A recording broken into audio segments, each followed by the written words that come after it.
You know that feeling when the days start getting shorter, the air gets colder, and you feel a little bit of dread creeping in? Well, if that sounds familiar, this is for you.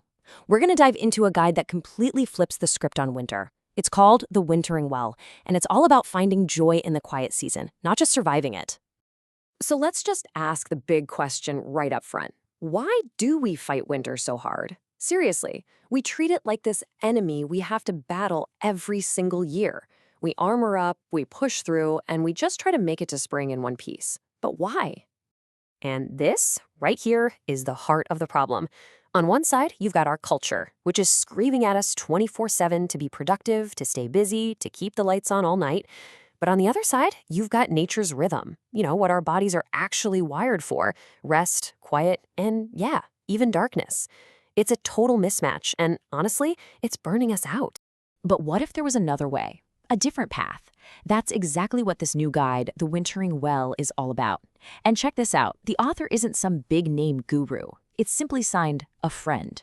That immediately tells you everything you need to know, doesn't it? This isn't a book of rules. It's a warm, gentle invitation from someone who gets it. And this is the core question of the whole book. What if we just stopped fighting? What if we chose to soften, to yield to what the season is asking of us?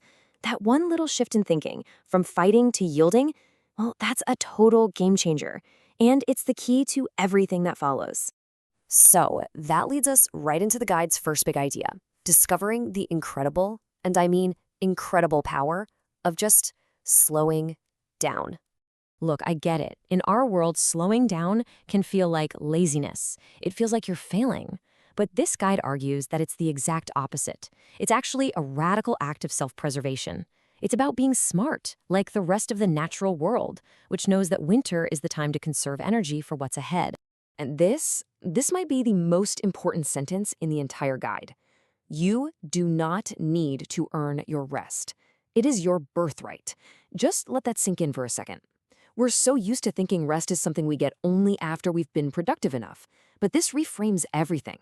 Rest isn't a reward. It's a fundamental human need.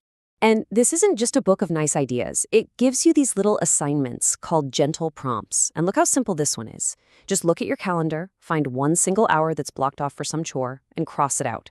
Write rest instead. That's the easy part, right? The hard part is step 4, actually honoring it when the time comes. But it's a powerful first step. Okay, so once you give yourself permission to slow down, the next part of the journey is about learning to find the magic in all the small things we usually overlook during the winter. And I absolutely love how the book is structured. It does this brilliant thing where it pairs a short, beautiful reflection, like this one on the art of the steaming mug, with a simple, comforting recipe. So you're not just reading an idea, you're given a way to immediately turn it into a warm, cozy, real-life experience. It's genius.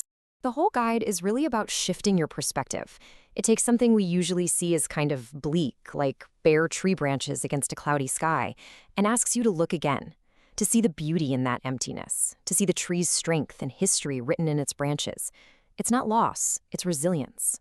And again, it makes it so easy to try. The prompt isn't go on a 3-hour hike, it's just find a window, look outside, really see the tree.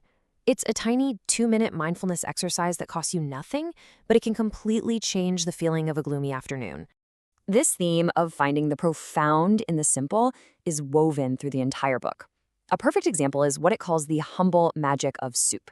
It reframes making soup not as a chore, but as this grounding, mindful ritual. The chopping of vegetables, the patient simmer, it's all part of the comfort. So when you bring all these pieces together, you realize this isn't just a book you read and put away. It's more like a companion, a toolkit that you can actually use all season long. It really is your guide to wintering well. And what's inside this toolkit? Well, it's really built on 3 simple pillars. First, you get these short, reflective readings that help quiet your mind. Second, you get the gentle, actionable prompts that help you connect with yourself. And third, you get simple, warm recipes to bring comfort from the inside out. It's the whole package. Now, if you only take one idea away from this, let it be this one: pockets of peace. What a great concept, right? The idea is you don't need to clear your whole schedule to find rest. You just need to find these little moments, these tiny pockets of peace, and sprinkle them through your day. The 2 minutes your tea is steeping, the minute you spend just looking out the window. It sounds small, but trust me, those moments add up and can change the whole feel of your day. Ultimately, that's the real magic of this guide. It takes abstract ideas like comfort and mindfulness and turns them into something you can actually hold and taste.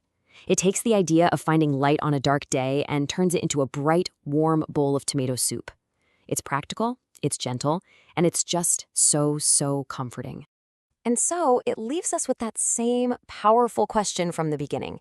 This year doesn't have to be another winter you just endure. It doesn't have to be a fight. You have a choice. The only question is, how will you choose to winter?